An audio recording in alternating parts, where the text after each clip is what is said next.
Telangana state Urdu academy के जानिब से गुलशन उर्दू हाई स्कूल जैनूर के 2 तालिबात नेहा तबस्सुम और सबा तबस्सुम को जमात दहुम में इम्तियाजी कामयाबी पर बेस्ट स्टूडेंट अवार्ड दिया गया है।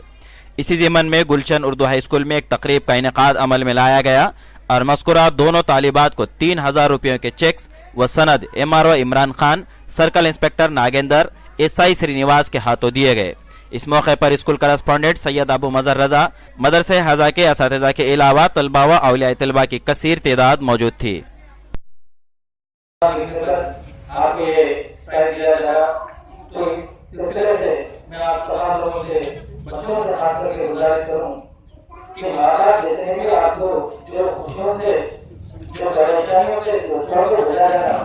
आप